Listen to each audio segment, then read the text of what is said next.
দূর পাহাড়ে মিতু ছুটে যাচ্ছে দিক বিদিক। আতঙ্কে সারা মুখ ফ্যাকাশে হয়ে গেছে। তার পেছনে তাকে তাড়া করছে এক লাল রাঙা কুকুর। মিতু দৌড়াতে দৌড়াতে পাহাড়ের কিনারায় চলে আসে। অচেনা জায়গায় অচেনা রাস্তা, কোন দিকে যাবে মিতু ঠাহর করতে পারে না। এদিক ওদিক তাকিয়ে কোনো আলোর দেখা না পেয়ে মিতু ভয়ে ভয়ে লালা ভরা জিভ বের করা কুকুরের দিকে তাকায়। ছোটবেলা থেকেই কুকুরের প্রতি তার খুব ভয়। যেখানে কুকুর থাকতো সেখান থেকে 100 হাত দূরে দিয়েও সে যেত না। কিন্তু আজকে কিনা সেই ভয়ের জিনিসটাই তাকে তাড়া করছে। কুকুরটা কি হাসলো? কুকুর হাসে নাকি? কিন্তু মিতুর মনে হলো কুকুরটা হাসছে। সে আস্তে আস্তে পিছু হটতে থাকে আর কুকুরটা সামনে আসতে থাকে। কুকুরটা মিতুকে কামড়াতে যাবে তখনই কারো উচ্চ চিৎকার মিতুর কানে আসে। দূর থেকে দেখেও মিতু মানুষটাকে এক নিমিষেই চিনে ফেলে। মেজর। মুশফিক দ্রুত পায়ে তার দিকে এগিয়ে আসে। মিতু ফুপিয়ে উঠল, কাপা কাপা কণ্ঠে বলল, মেজর, মেজর, আমি খুব ভয় পাচ্ছি, আমাকে বাঁচান প্লিজ। মুশফিক আর ঘুমায়নি। এমন পুতুল পুতুল বউ কাছে রেখে ভালো ছেলে হয়ে ঘুমানো বেশ কষ্টসাধ্য ব্যাপার। মনে দেহে আনাগোনা হচ্ছে হাজারো ইচ্ছার। সে ঘুমন্ত মৃত্যুর দিকে এক দৃষ্টিতে তাকিয়ে আছে। তার ঘন কালো ভ্রুযুগল কুচকানো। সে তীক্ষ্ণ চোখে মৃত্যুকে দেখছে। ঘুমের মাঝেই মেয়েটা থরথর করে কাঁপছে, ফুপিয়ে উঠছে। পাতলা মসৃণ ঠোঁটগুলো ফুলিয়ে বাচ্চাদের মতো কাঁদছে। ক্ষণে ক্ষণে শক্ত করে আঁকড়ে ধরে রাখছে মুশফিকের হাতের পেশিবহুল বাহু। মুশফিক মিতুর এমন আচরণের কারণ কি সেটাই তাকে ভাবাচ্ছে। মিতু কি স্বপ্ন দেখছে? হয়তো। স্বপ্ন না দেখলে এমন করার প্রশ্নই আসে না। মিতু তাকে কয়েকবার মেজর বলে ডাকে। মুশফিক ধাতস্থ হওয়ার আগে আবারও মেজর বলে ডাকে আর ফিসফিস করে কিছু বলে। দক্ষ ট্রেনিংপ্রাপ্ত আর্মি অফিসারের কানে ফিসফিস করে বলা কথাগুলোই স্পষ্ট হয়ে যায়। সে মিতুকে বুকে নিয়ে বলল, মিতুল, এ। মেজরের নরম কণ্ঠের ডাক মিতুর কানে পৌঁছায় না। সে ভয়ে আতঙ্কে চিৎকার করে উঠে মুশফিকের বুকে লুকিয়ে যেতে চায়। মুশফিক আরও যত্ন করে মিতুকে বুকে জায়গা দেয়। আস্তে করে বলল, কি হয়েছে? মিতু ততক্ষণে ঘেমে চোখের পানিতে একাকার। সে ফ্যাকাশে চেহারায় মুশফিকের দিকে তাকায়। মুশফিক মাথায় হাত বুলিয়ে দেয়। মিতু ফিসফিস করে বলল, কুকুর কোথায়? পাহাড়ের কাছে আমাকে কামড়াতে এসেছে।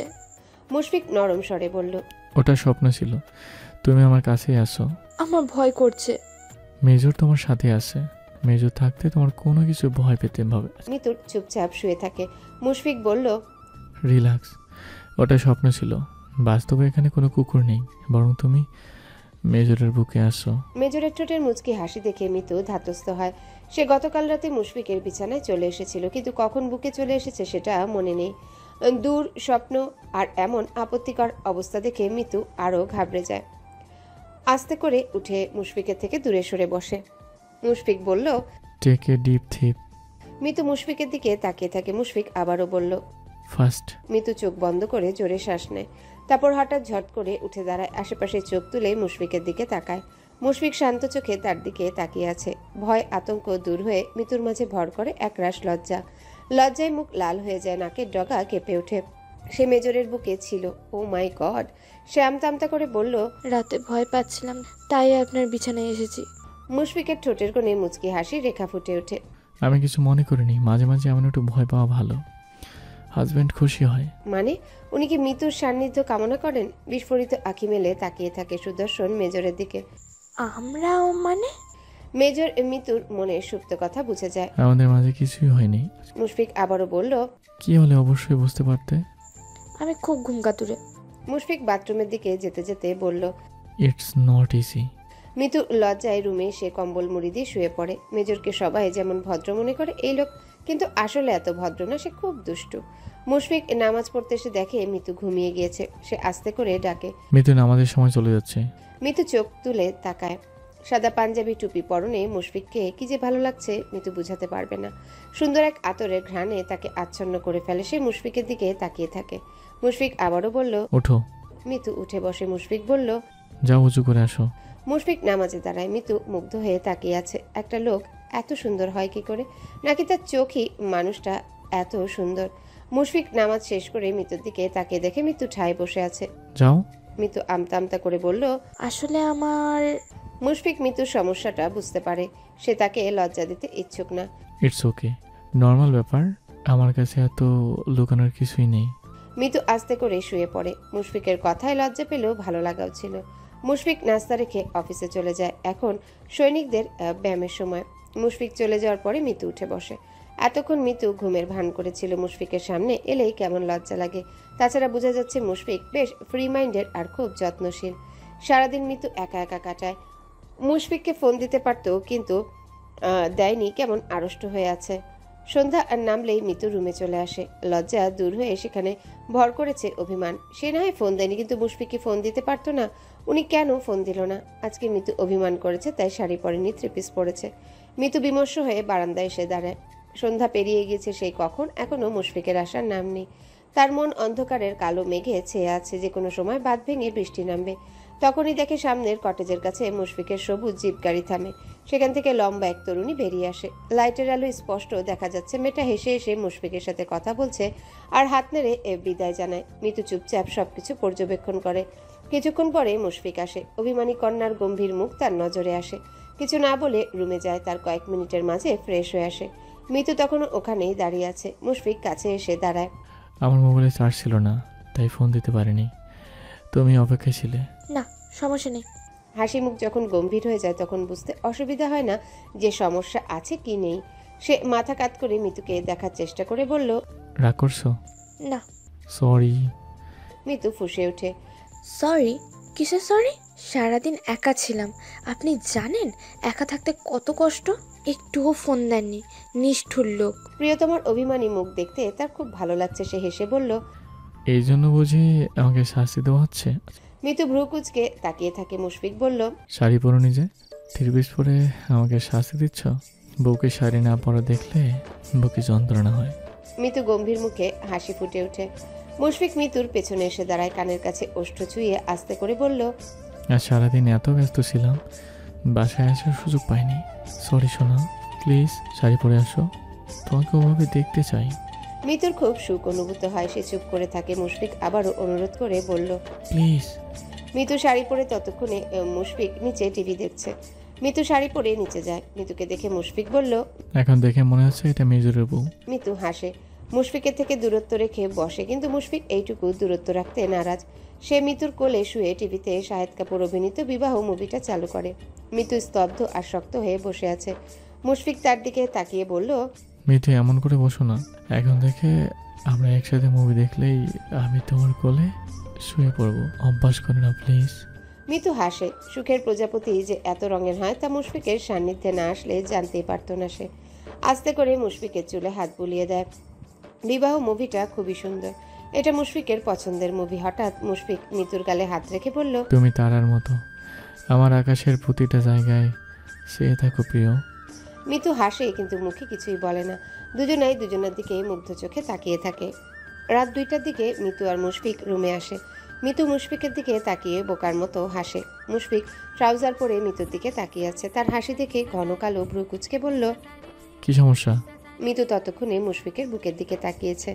পেশিবহুল বাহু, পেটানো শরীর, মেধহীন ঝরঝরে গা। মিতু বরাবরের মতোই মুগ্ধ চোখে তাকিয়ে থাকে। মিতুর দৃষ্টি অনুসরণ করতে বুদ্ধিমান মেজরের কয়েক সেকেন্ডও লাগলো না। মুশফিকের পুরো ঠোঁটের ভাঁজে কিঞ্চিত মুচকি হাসির রেখা ফুটে ওঠে। মিতুর লজ্জামাখা হাসি দেখে মুশফিক বলল, লজ্জা পাচ্ছ কেন? অযথাই। অযথা এমন কেউ ঘুরে বেড়ায়? মুশফিক বুঝেও না বুঝার ভান করে ঠোঁট উল্টে বলল, কেমন করে? এমন আদুল গায়ে? মুশফিক অন্তর্বেদী দৃষ্টি মেলে মিতুর দিকে তাকিয়ে বলল, তো সমস্যা কি? It's my bedroom. ও হ্যালো মেজর, আপনার বেডরুম, এখন আর একটা মানুষ আছে, তাও মেয়ে মানুষ, সুতরাং কাপড় চোপড় পরে ঘুরবেন। হ্যাঁ, একটা মেয়ে আছে যে কিনা আমার বউ, আমার একমাত্র বউ। মিতু থমথমে গলায় বলল, ইস, বউ হয়েছে বলে কি এমন করে ঘুরবেন? হ্যাঁ, এটা স্পেশাল মুহূর্ত। মিতু দেখলো মুশফিক তার দিকে এগিয়ে আসছে। তার মুখের কাছে মুশফিকের লোমশকা। মুখের সব পক পক মুহূর্তেই গলায় আটকে যায়। সে আস্তে করে বলল, আপনার লজ্জা করে না? মুশফিক মাথা নিচু করে মিতুর দিকে তাকিয়ে বলল, লজ্জা? কিসের লজ্জা? মিতু আস্তে করে পিছু হটে। এই যে আমার সামনে গা দেখিয়ে ঘুরছেন। উফ, তুমি আমার বউ। এত কথা না বলে গেঞ্জি পরে ঘুরলেই তো পারেন। কেন? আমার ড্রেসিং বোর্ডে দেখে ক্রাশ খাচ্ছে? মিতু মুশফিকের ঝুঁকে আসা মুখের দিকে তাকিয়ে মনে মনে বলল, ভাই, শুধু তোমার বডি না, তোমার সব কিছুর ওপরেই ক্রাশ খেয়ে ফেলেছি। মুখে বলল, নো, আমি ক্রাশ খাই না। তাই? ওকে, প্লিজ গা ঢাকেন। তোমার সমস্যা কি মিতু? মিতু কি করে বলবে তার কি সমস্যা? মুশফিককে এমন অবস্থায় দেখলেই কেমন পাগল পাগল লাগে। কানে কানে কেউ বলে যায় সামনের মানুষটা তার, শুধুমাত্রই তার। আপনি না মেজর, আপনার লজ্জা নেই কেন? আজব। এটা কেমন কথা? আমি মেজর বলে আমার নাক অব্দি লজ্জা চার্জ থাকবে? উফ, যা বলেছি সেটা করেন। গেঞ্জি পরবো না? তুমি চাইলে বাকিটাও খুলে ফেলতে পারি। মিতু চোখ খিচে বলল। ছে ছে। মুশফিক আরেকটু সামনে এসে বলল, আফটার অল আমি মেজর। মেজররা বাসার সামনে এক বউয়ের সামনে একটু খারাপ। মুশফিক এগিয়ে আসছে। মিতু আর পেছনে যেতে পারছে না। সে মুশফিকের বুকে হাত রেখে তাকে আটকায়। আসলে মুশফিক খুব বেশি রোমান্টিক। মিতু ভেবেছিল আর্মিরা বোরিং হয়, কিন্তু তার মেজরটা তো মাখনের মতো সফট, দেখলে একটু আদর করে দিতে ইচ্ছে করে। সে বলল, এত কিছু জানেন কি করে? আগে বিয়ে করেছেন নাকি? এমনি জানা যায়, বিয়ে করা লাগবে না। মুশফিক মিতুর হাত উপেক্ষা করে এগোতে চায়। মিতু চোখ পাকিয়ে বলল, এগুচ্ছেন কেন? মুশফিক কিছু না বলে মিতুর কানের কাছে মুখ এনে গম্ভীর কণ্ঠে ফিসফিস করে বলল, খুব সুন্দর লাগছে। বলেছিলাম তোমার অনুভূতি ছাড়া কিছুই করবো না, কিন্তু আই এম সরি সোনা। মুশফিকের ভারী হাসকি স্বরে ফিসফিস করে বলা কথাগুলো মিতুকে নাড়িয়ে দেয়। আদুরে ডাক শুনে মিতুর পাগলের মতো অস্থির লাগে। মেজর তার দিকে গভীর শিকারী চোখে দিকে তাকিয়ে থাকে। মুশফিক শক্ত কড়া পড়া হাত দিয়ে মিতুর কোমর আঁকড়ে ধরে কাছে আনে। মিতু কেঁপে ওঠে। নাকের ডগার শিরশিরানো অতিমাত্রায় বাড়ে। পেট মোচড় দেয়। মুশফিক আবারও বলে, you are so beautiful my sweetheart. মিতুর মনে হচ্ছে সে মরে যাবে। মুশফিক মিতুর গালে পরম ভালোবাসা মাখা পরপর কয়েকটা চুমু দেয়। তারপর কিছুক্ষণ স্থির হয়ে তাকিয়ে থাকে। নাকের ডগায় তার নাক স্পর্শ করে আস্তে করে বলে, নাও ইটস ওভার। মিতু মুখ ফসকে বলে ফেলে, নো। মিতুর কথায় মুশফিক থমকে যায়। সে শান্ত চোখে মিতুকে পর্যবেক্ষণ করে বলল, ঘুমাতে হবে, অনেক রাত হয়েছে। মুশফিক সোজা বিছানায় শুয়ে পড়ে। মিতু নিজের বলা কথাটা লজ্জায় আড়ষ্ট হয়ে যায়। আর চোখে মুশফিকের দিকেই তাকায়। মুশফিক তার দিকেই তাকিয়েছিল। সে বলল, ও রুমে গেলাম না, দেখা যাবে বউটা রাতে ভয় পেয়ে আবার আমার কাছে চলে যাবে। তার চেয়ে ভালো আমি এখানেই থাকি। বউটাকে কষ্ট দেওয়া অন্যায়। মিতুর হাত পা তখনও কাঁপছে। সে রাতের কাপড় নিতে আলমারি খুলে সেখান থেকে একটা নাইটি খুলে পড়ে। মিতু সেটা হাতে নিয়ে দেখে। সেভাবে মুশফিক তার জন্য এনেছে। যেহেতু উনি এনে এখনো দেয়নি, তাই সে নেবে না। উনি দিলেই বরং নেবে। মিতু গেঞ্জি আর ট্রাউজার পরে এসে শুয়ে যায়। মুশফিক তার দিকে ফিরে শুয়ে আছে। মিতু তাকালে মুশফিক হাত বাড়িয়ে মিতুর গাল ছুঁয়ে বলল, তুমি কি আমার প্রেমে পড়ে যাচ্ছ মিতুল? মিতু মুশফিকের প্রশ্নের উত্তর না দিয়ে পাল্টা বলল, আপনি কি আমার প্রেমে পড়ে যাচ্ছেন মেজর? মিতুর প্রশ্নে মুশফিকের ঠোঁটের কোণের হাসি বিস্তৃত হয়। সে হাসিতে মিশে আছে এক আকাশ ভালোবাসা, ভালো লাগা, সুখের ভাণ্ডার। মিতুর বুকের ভেতরটা সুখে চিৎকার দিয়ে ওঠে। কলিজাটা ফিসফিস করে বলে, তুই পৃথিবীর সবচেয়ে সুখী নারী হবি মিতু। আজ বুধবার। সেনানিবাসে 6 জন পরিষ্কার কর্মী আছে। একজনের নাম কামাল।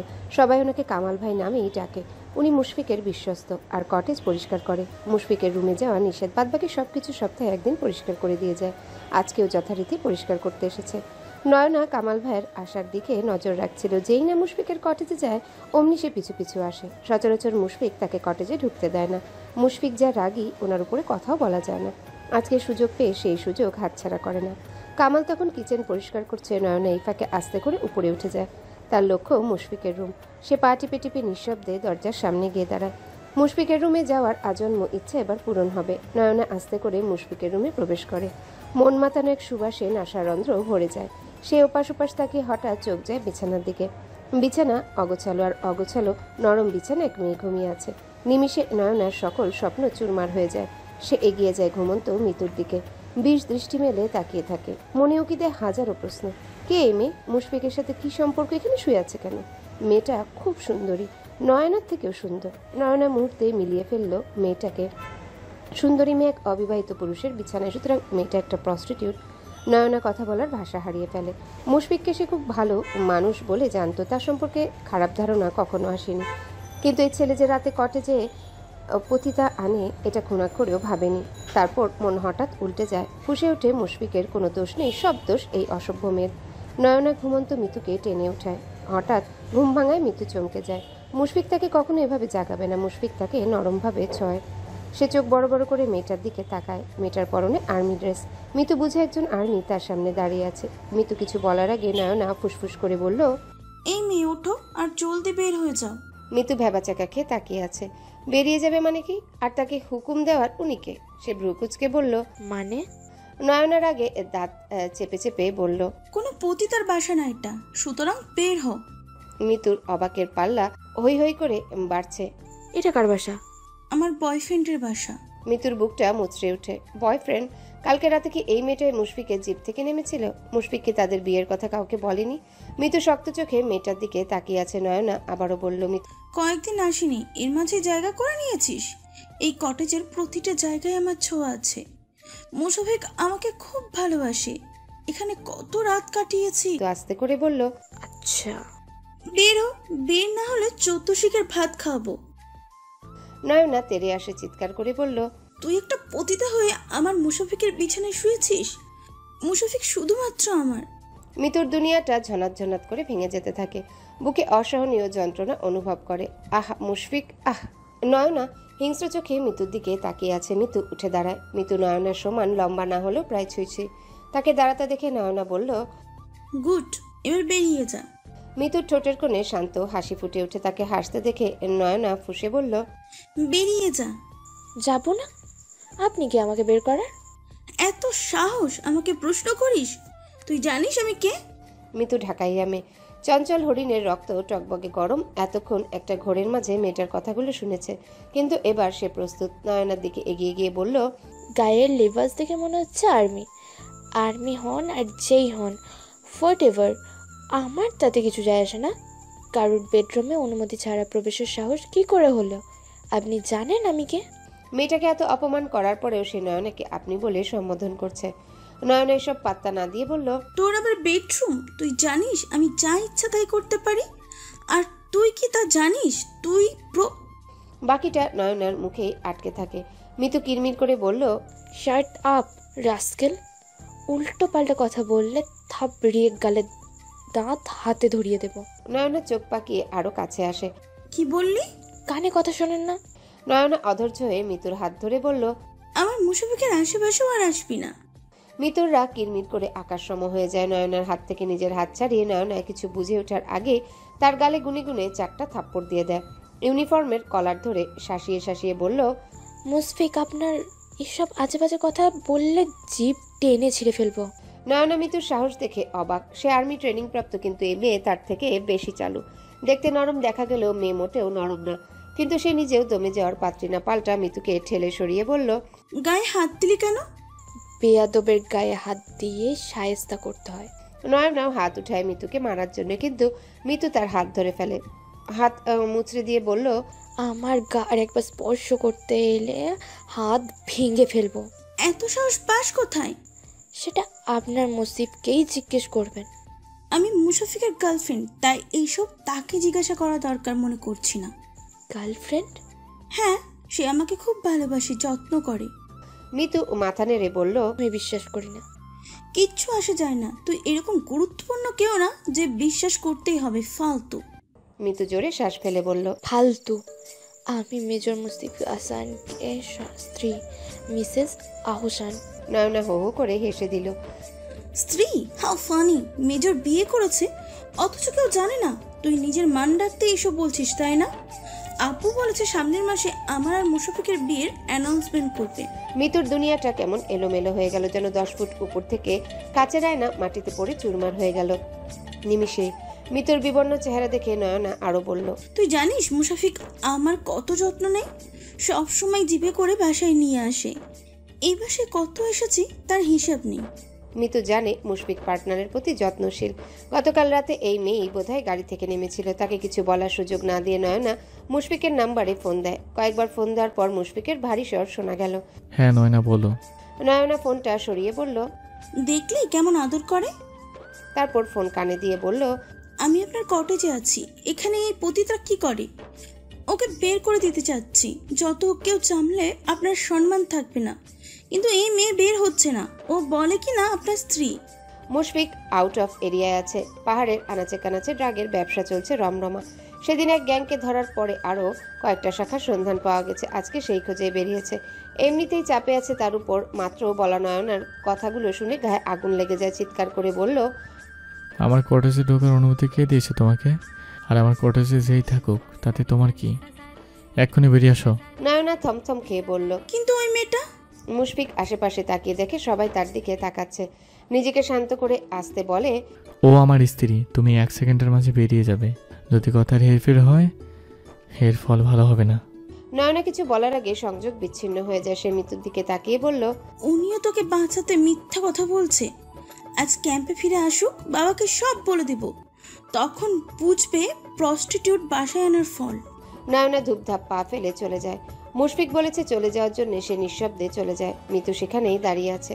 মোবাইল নিজস্ব শব্দে চেঁচিয়ে উঠে জানান দেয় মুশফিক ফোন দিয়েছে। মিতুর আগে মোবাইলটা দেয়ালে ছুঁড়ে মারে। সে কিছুই বুঝতে পারছে না মুশফিক তাদের বিয়ের কথাটা কেন লুকিয়েছে। এটা কি লুকিয়ে রাখার মতো কোনো বিষয়? সবাই যদি জানতো তাহলে মেয়েটা এত কথা বলার সুযোগ পেত না। মেয়েটার সাথে কি আসলে মুশফিকের কিছু আছে? না থাকলে একটা মানুষ কি করে এত জোর দিয়ে কিছু বলতে পারে? সে স্ত্রী হওয়া সত্ত্বেও তাকে পতি তার নাম শুনতে হলো। কাল রাতে মেয়েটার জিপ থেকে নেমেছে। মুশফিক তার যত্ন করে। আর ওই নাইটিটা কি কোনোভাবে এই মেয়েটার কথা মতে সে এখানে এসে থাকে। সে কি এটা পড়েছিল? মিতু কিছু ভাবতে পারে না। সামনের চেনা খুব পরিচিত দুনিয়াটা যেন মুহূর্তে রং বদলিয়ে ফ্যাকাশে হয়ে যায়। সে ফ্লোরে বসে পড়ে। তার শান্ত নদীতে ঢেউ উঠে, গাল বেয়ে পানি ঝরে। মুশফিক তার স্বামী, তাদের এখনো ভালোবাসাই হয়নি, অথচ এসব কি হচ্ছে? মিতু ফ্লোরে শুয়ে পড়ে। নানা রকম ভাবনায় মাথাটা ভোবো করে ঘুরিয়ে ওঠে। মুশফিক শুধুমাত্রই তার মুশফিক অন্য কারো হতে পারে না। তখন বেলা কয়টা মিতু জানে না। সে কাঁদতে কাঁদতে ফ্লোরেই ঘুমিয়ে যায়। মাগরিবের আজান দিয়েছে সে কখন, কিন্তু মুশফিক আসেনি। তার ঘুম ভাঙে পেটের ক্ষুধায়। সারাদিন পেটে একটা দানাও পড়েনি, শরীর নেতিয়ে আছে। সে উঠে দাঁড়ায়, কিচেনে গিয়ে পানি খায়। বাহিরে চাঁদের আলোয় সব ফকফকা দেখা যাচ্ছে। কি মনে করে মিতু কটেজ থেকে বেরিয়ে আসে। খানিকটা সামনে এসে দাঁড়ায়। চাঁদের আলোয় সামনের রাস্তায় স্পষ্ট দেখা যাচ্ছে। ওদিকে তাকিয়ে থাকতে থাকতে মিতুর মনে হয় কারা যেন আসছে। মানুষটার কেউ না, মুশফিক আর সাথে নয়না। নয়নার মুশফিককে একসাথে দেখে মিতুর চোখের কোণ বেয়ে আবারও নতুন উদ্যমে পানির স্রোত বয়ে যায়। বুকে অসহনীয় যন্ত্রণা অনুভব করে। সে আড়ালে গিয়ে দাঁড়ায়, দুজনকে পর্যবেক্ষণ করতে থাকে। মুশফিক সারাদিন মনে হয় 500 বার মিতুকে ফোন দিয়েছে, কিন্তু ফোন বন্ধ। সে এত গুরুত্বপূর্ণ একটা মিশনে গিয়েছিল যে আসারও কোনো উপায় নেই। আর্মিদের কাজটায় এমন সব ভেসে যাক, কিন্তু দেশের কাজ আগে। নয়নার কাছে এসব শুনে মিতুর অবস্থা না জানি কি হয়েছে, চিন্তায় তার অবস্থা খারাপ। নিজের মাঝে এত অস্থিরতার মাঝেও কটেজে আসার কোনো সুযোগ নেই। তখন ইচ্ছা করছিল নয়নার গালে থাপ্পড় দিয়ে লাল করে দিতে। এখন নয়নাকে কটেজ থেকে বের করে এনেছে। নয়নাকে কিছু বলার সুযোগ না দিয়ে শক্ত হাতের 2 থাপ্পড়ে নয়নার কান বন্ধ হয়ে গিয়েছে। নয়না গালে হাত দিয়ে অবাক হয়ে মুশফিকের দিকে তাকালে মুশফিক বলল, এ পর্যন্ত একদিনও তোমাকে আমার কটেজে ঢুকতে দিয়েছি? আজকে কোন সাহসে প্রবেশ করেছো? নয়নার গাল ব্যথা করছে সে বলল। মুশফিক চিৎকার করে বলল, আপনার কটেজ গেলে কি সমস্যা? সমস্যা আছে। আর তুমি মিতুকে কি বলেছো? পতিতা? পতিতা কটেজে আনবেন, তাকে কিছু বললেই দোষ? মুশফিক রাগে আরেকটা থাপ্পড় দেয়। নয়না ছিটকে যায়। ও আমার স্ত্রী, বিয়ে করা স্ত্রী। আমার কটেজে থাকতে পারে, সে পতিতা নয়। এইসব দেখানোর অধিকার তোমার নেই। তুমি সাধারণ এক সৈনিক, তাছাড়া আর কিছুই না। তোমার বাবা কর্নেল, কিন্তু সেই গরম আমাকে দেখাবে না। নয়না হতভম্ব হয়ে তাকিয়ে আছে। মেয়েটা কি আসলেই মুশফিকের স্ত্রী? সে কি তবে ভুল ভেবেছে? এ কথা ঠিক যে সে তার আব্বুর কথা বলে কি অনেক কিছু হাসিল করে নেয়। মুশফিক বলল, আর কি বলেছো তুমি মিতুকে? নয়না ভয়ে ভয়ে বলল, আর কিছু বলিনি। মুশফিক জানে নয়না আরো অনেক কিছু বলেছে। এই মেয়ে খুব খারাপ। সে বলল, যদি শুনি আর কিছু বলেছো তাহলে তোমার অবস্থা খারাপ হবে। আমার ভয়ঙ্কর রূপ দেখবে। আপনার স্ত্রী আমাকে মেরেছে, সেটা? মুশফিকের ভ্রু কুঁচকে যায়। মিতু নয়নাকে মেরেছে? সে বলল, ভালো করেছে। সে মেজরের স্ত্রী নিশ্চয়ই, বিড়াল নয়। হিংসুরের সঙ্গে হিংসুরই হয়। যাও, বাসায় যাও। আর কখনো আমাদের ব্যাপারে কথা বলতে আসবে না। আমি তোমার বাবার কাছে সব বলে দেব। আর মেয়ে বলে আমার আঘাত থেকে মুক্তি পেয়েছো, না হলে আমার স্ত্রীকে হেন করে কথা বলার অপরাধের নির্ঘাত তোমাকে এখানেই পুঁতে ফেলতাম। নয়না ভয়ে কটেজের দিকে চলে যায়। চোখের পানিতে গাল বেয়ে যাচ্ছে। গাল লাল টকটকে হয়ে গেছে। মনের মাঝে প্রতিশোধের তীব্র নেশা মাথায় নেচে ওঠে। মিতু থরথর করে কাঁপছে। দ্রুত পা ফেলে যত দ্রুত সম্ভব রুমে আসে। রুমে এসে রাগে দেয়াল মিররে হাত দিয়ে আঘাত করে আয়নাটা চুরমার করে দিতে চায়। আয়না ভাঙে, কিন্তু হাত বিশ্রীভাবে কেটে যায়। মুশফিকের বুটের শব্দ শোনা যাচ্ছে। মিতু ফুপিয়ে ওঠে। বুকের কষ্টটা যেন এই মানুষটার সান্নিধ্যে এসে উতলিয়ে ওঠে। মুশফিক এসে দেখে মিতু চুপচাপ দাঁড়িয়ে আছে। সে মিতুর দিকে তাকিয়ে থাকে। বিবর্ণ ফ্যাকাশে মুখ দেখে তার কেমন কষ্ট হয়। তার চোখ যায় হাতের দিকে। হাত থেকে টপটপ করে লাল বর্ণের তরল মেঝেতে জমা হচ্ছে। হাতের ব্যাগটা দূরে রেখে মিতুর কাছে আসে। হাতটা ধরার জন্য হাত বাড়িয়ে বলল, হাত কেটেছো কি করে মিতু? মিতু কি করছো? মিতু মুশফিককে হাত ধরতে দিল না, এক ঝটকায় মুশফিকের থেকে দূরে গিয়ে বলল, পতিতাদের এত যত্ন করতে হবে না। আপনি ওই মেয়ের কাছেই যান যে আপনার গার্লফ্রেন্ড, আর্মি মেয়েটা। মুশফিক হতভম্ব হয়ে তাকিয়ে থাকে। মিতু কিছু না বলে ছুটে কটেজ থেকে বেরিয়ে যায়। তারপর কোনো দিকে না তাকিয়ে পাহাড়ের দিকে ছুটতে থাকে। তার ইচ্ছে সে পাহাড় থেকে ঝাঁপ দিয়ে মরে যাবে। উঁচু পাহাড়ের গায়ে নাম না জানা হাজার রকমের গাছগাছালি লেপ্টে আছে। মানুষ হাঁটার ফলে সরু চিকন রাস্তা হয়েছে। মিতু সেই পথ ধরে ছুটে যাচ্ছে। পেছনে না তাকিয়েও বুঝতে পারছে যে মানুষটা তার পেছনে পেছনে আসছে। কয়েকবার গম্ভীর গলার ডাক শুনেছে, কিন্তু মিতু দাঁড়ায়নি। কিভাবে দাঁড়াবে? তার অভিমান যে আকাশের চেয়েও বেশি হয়ে গেছে। অবশেষে পাহাড়ের কিনারায় এসে দাঁড়ায়। উজ্জ্বল চন্দ্র আকাশ ছাপিয়ে মিষ্টি আলোয় ভুবন ঝকঝকে করে দিয়েছে। পাহাড়গুলোও দেখা যাচ্ছে। দূরের কটেজে টিমটিম আলো জ্বলছে। চাঁদের এমন অসহ্যকর সুন্দর আলো সে আগে কখনো দেখেনি। নাকি নির্জন পাহাড় বলেই এত ভালো লাগছে? মিতু আর চোখে পেছনে তাকায়। মুশফিক কিছুটা দূরত্ব রেখে দাঁড়িয়েছে। মিতুর বুকটা অভিমানে ফুলে ফেপে ওঠে। মনে উকি দেয় হাজারো প্রশ্ন। সারাদিন যত কষ্ট হয়েছে, এই মানুষটাকে দেখে যেন কষ্ট আরও বেড়েছে। তুষের আগুনে যেমন দাউ দাউ করে জ্বলে, মুশফিকের সান্নিধ্য পেয়ে যেন মিতুর ভেতরটা এভাবেই চলছে। কেন? গম্ভীর রাগী মানুষটার নরম আবেশী আদুরে কথা শোনার জন্যে? মুশফিক খুব ক্লান্ত। সারাদিন গাধার মতো পরিশ্রম করেছে, এখন শরীরটা যেন পাথরের মতো ভারী লাগছে। বিছানায় শুয়ে যেতে পারলেই শান্তি লাগতো। কিন্তু সব ক্লান্তি দূরে ঠেলে স্ত্রীর পেছনে ছুটে এসেছে। রাগ যেহেতু তার কারণেই হয়েছে, রাগ ভাঙানোর দায়িত্বও তার। তাছাড়া এমন কথা শোনার পরে রাগ হওয়াটা স্বাভাবিক। সে আস্তে করে মিতুর পেছনে গিয়ে দাঁড়ায়। মিতু স্পষ্ট মুশফিকের কাছে আসাটা অনুভব করছে, অথচ সে পেছনে ফিরে তাকায়নি। মুশফিক আস্তে করে বলল, এখান থেকে লাভ দিবে? মুশফিকের এমনতর কথায় মিতুর ভ্রুকুঞ্চন হয়ে আসে। মিতুকে এভাবে দাঁড়াতে দেখে মুশফিক বলল, অবশ্যই মরবে। এত উঁচু থেকে লাভ দিলে বাঁচার সম্ভাবনাই নেই। মিতুর ঠোঁট কেঁপে ওঠে। নাক ফুলিয়ে ফুপিয়ে ফুপিয়ে বলল, আমি মরলে ওই মেয়েটাকে ঘরে আনবেন, তাই না? মুশফিকের মুখভঙ্গি গম্ভীর। তাড়াতাড়ি মরে যাও। আমি কেন মরতে যাব? মরবে তো ওই অসভ্য মেয়েটা। লিস্ট তুমি কেন মরবে? কে কি বলে এসব ফালতু কথা শুনে এত হ্যান্ডসাম হাজবেন্ড রেখে পাহাড় থেকে ঝাঁপিয়ে পড়া কি বুদ্ধিমানের কাজ? মিতুর রাগী চোখে মুশফিকের দিকে তাকায়। হরিণের মতো টানা চোখ থেকে টুপটুপ পানি পড়ছে। মুশফিক গম্ভীর সুচালো দৃষ্টি ফেলে তাকিয়ে আছে। এভাবে দৌড়ায় কেউ? এটা পাহাড়ি রাস্তা। রাগ অভিমান সব মিলিয়ে মিতু ফ্যাসফ্যাসে গলায় বলল, আপনি জানেন ওই মেয়েটা আমাকে কত অপমান করেছে? বিয়ে করা স্ত্রী আমি, অথচ বলে আমি নাকি। আর কি বলেছে? আপনি শুনে কি করবেন? আমার ভীষণ কষ্ট হচ্ছে, এখন একটুও কথা বলতে চাই না। মিতু নিঃশব্দে কাঁদে। মুশফিক এবার যত্ন সহকারে হাত দিয়ে কান্না ভেজা গাল মুছে নরম কণ্ঠে বলল, এবার বিস্তারিত বলো, A to Z। মিতু আস্তে আস্তে সবকিছু বলে। সবকিছু শুনে মুশফিক বলল, সঙ্গীর ব্যাপারে কোনো কিছু শুনলে আগে তা জিজ্ঞাসা করতে হয়, সত্যি মিথ্যে যাচাই করতে হয়। এইভাবে হাইপার হলে হবে? একবার আমাকে জিজ্ঞাসা করবে না? একটু বিশ্বাস নেই আমার উপর? মিতু মুশফিককে বিশ্বাস করে, কিন্তু নয়না এমন করে বলাতে ঠিক থাকতে পারছিল না সে। ও আপনার গার্লফ্রেন্ড? নয়না আমাদের ব্যাটালিয়ান কর্নেল ফারুক আহমেদের মেয়ে। ও বোধহয় আমাকে পছন্দ করে, কিন্তু আমি পাত্তা দিইনি। আর গার্লফ্রেন্ড হওয়ার প্রশ্নই আসে না। আমি সবসময় সাধারণ শ্রেণী ভেবেছি। উনি বলল। বললেই কেন বিশ্বাস করবে? ওর কথা বেশি দামি নাকি আমার? মিতু মাথা নেড়ে বলল, আমি বিশ্বাস করিনি। আমি তো বোঝাচ্ছিলাম যে আমি আপনার স্ত্রী, কিন্তু উনি বলে কি না মুসিব আমার। আমার মুসিব থেকে দূরে থাকো। মুসিব ওনার হবে কেন? মুশফিক তো আমার। শেষের কথাগুলো বলতে বলতে মিতু ফুপিয়ে কেঁদে ফেলে। এত কষ্টের মাঝে মুশফিকের ভীষণ হাসি পায়। মিতু কি সুন্দর করে বলছে। মুশফিক তার কি সুন্দর অধিকার বোধ। বুকে প্রশান্তি লাগে। সে বলল, তাহলে এই রাগ কেন? আপনি নাকি ওকে ভালোবাসেন? আপনার কটেজে নাকি কত গিয়েছে, আর কি রাত কাটিয়েছে আপনার সাথে। মুশফিকের চোয়াল শক্ত হয়। সব মিথ্যা কথা। চরিত্রটা এত বাজে হয়ে যায়নি যে এমন কাজ করব। তুমি আমার বিবাহিত স্ত্রী, তোমার সাথেই তো ইন্টিমেট হয়নি। আর নয় না, এসব বিশ্বাস করছো তুমি? উনি এভাবে বলেছেন, আমার দম বন্ধ হয়ে যাচ্ছিল। মিতুর গড়িয়ে পড়া চোখের পানি মুশফিক আবারও মুছে দেয়। গালে লেপ্টে থাকা ভেজা চুল হাত দিয়ে সরিয়ে ভীষণ ভরসার গলায় বলল, আমার উপর বিশ্বাস রেখো। আমাদের বিয়ের কথা কেউ জানে না কেন? মুশফিক স্থির চোখে মিতুর দিকে তাকিয়ে আছে, দাঁত দিয়ে ঠোঁট কামড়ে ধরে। মিতু আবারও বলল, আমাদের সম্পর্ক কেন গোপন? কেন কেউ জানে না?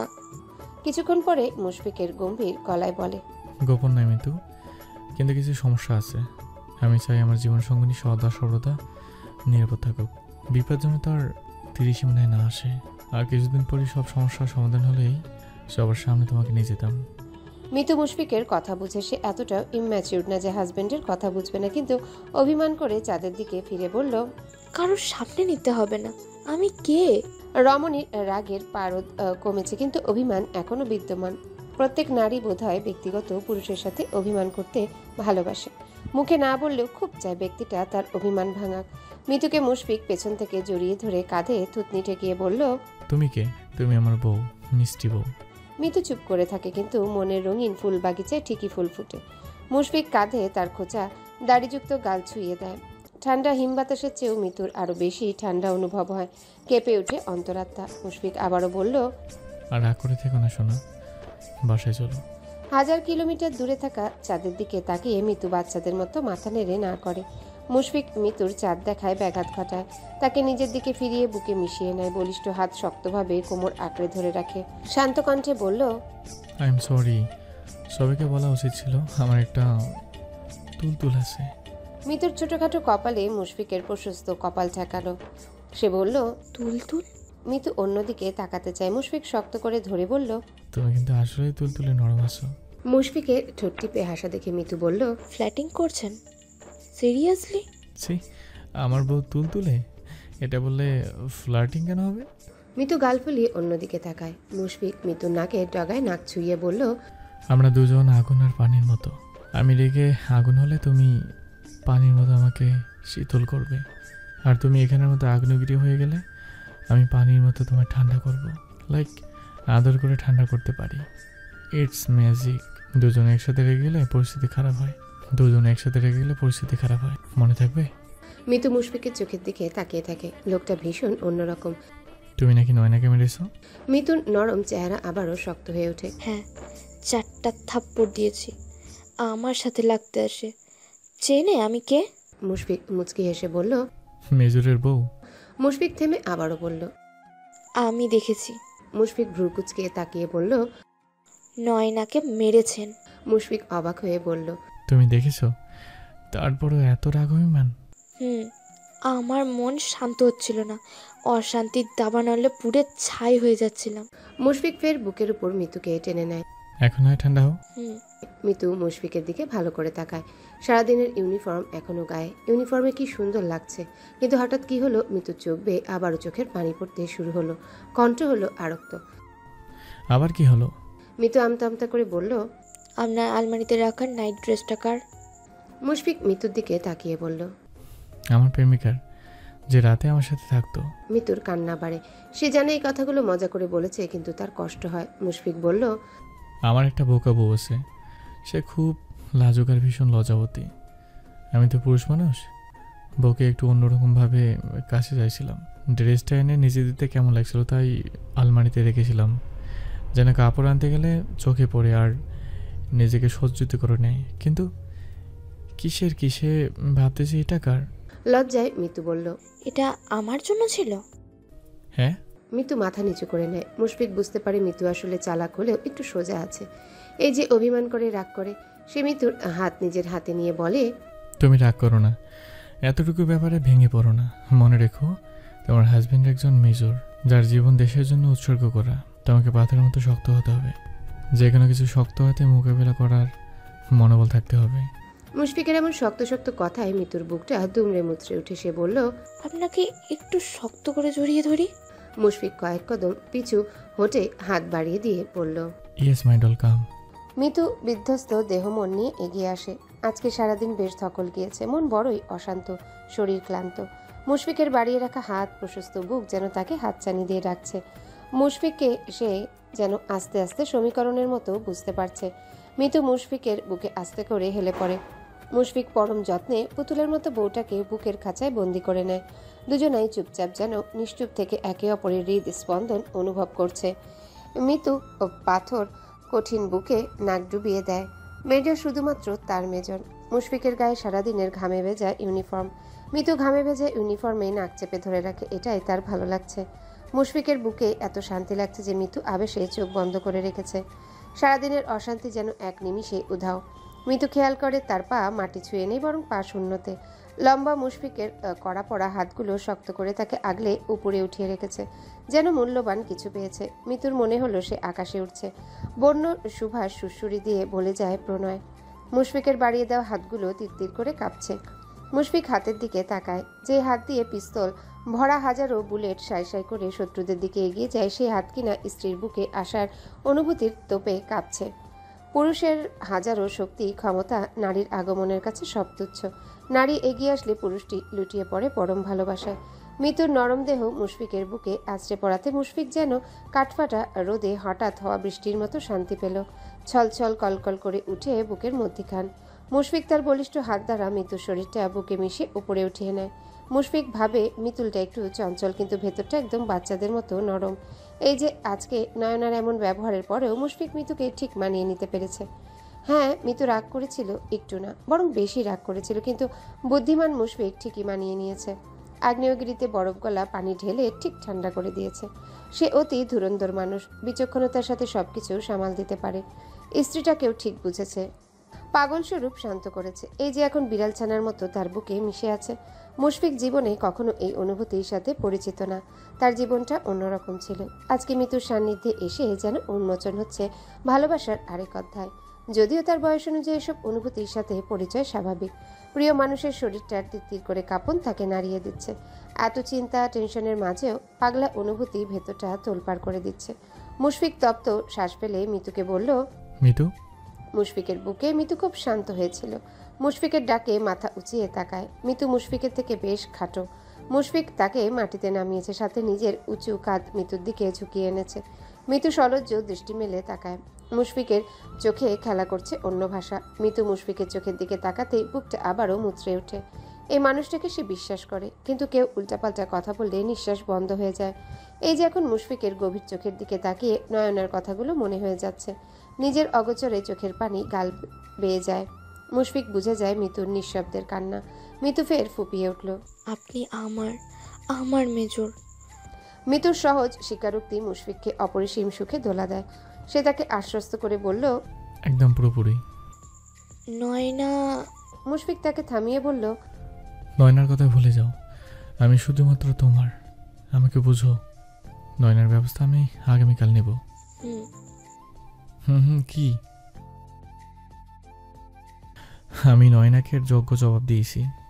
মেয়ে বলে বেশি কিছু করিনি, কিন্তু আগামীকালের একটা চূড়ান্ত কথা হবে। মিতু কিছুক্ষণ চুপ করে থাকে, তারপর মুশফিকের দিকে তাকিয়ে বলল, সেদিন রাতে নয়নাকে জিপে করে নিয়ে এসেছিলেন কেন?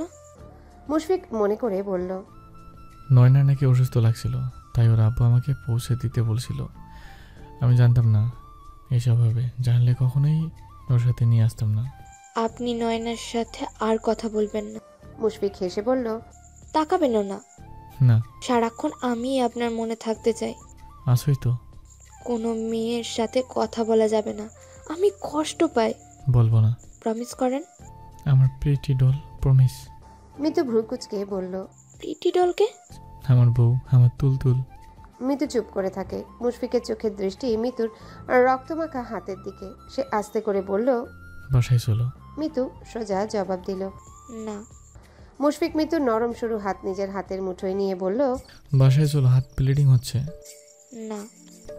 প্লিজ, ইনফেকশন হয়ে যাবে, জেদ করো না। মিতু মুশফিকের দিকে তাকিয়ে তার থেকে আলাদা হয়ে মিনমিন করে বলল। মুশফিক শান্ত চোখে মৃত্যুর দিকে তাকিয়ে আছে। আবারও সে আকুতি ভরা টলটলে আবদার।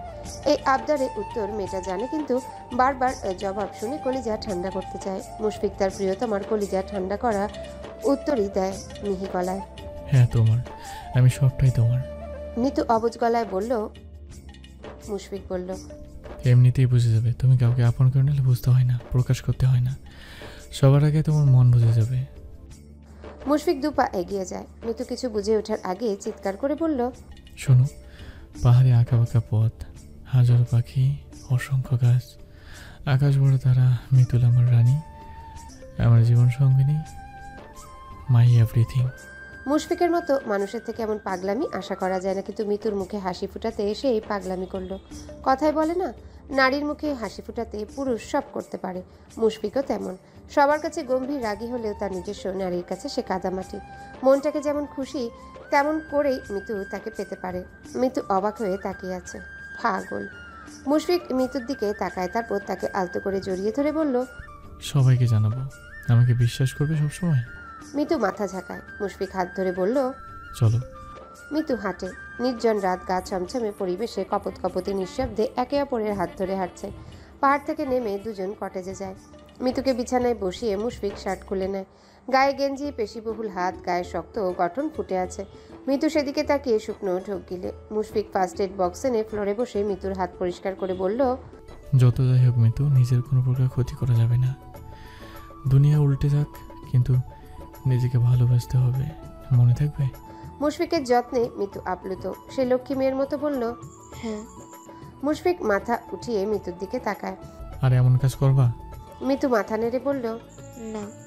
আজকে তোমাকে এই অবস্থা দেখে আমি কষ্ট পেয়েছি। আশা করি আর আমাকে কষ্ট দেবে না। মিতু মাথা নেড়ে না করে। হাতটা অনেক কেটেছে, আয়নার সাথে লেগে কেটেছে, যেহেতু ক্ষত গভীর।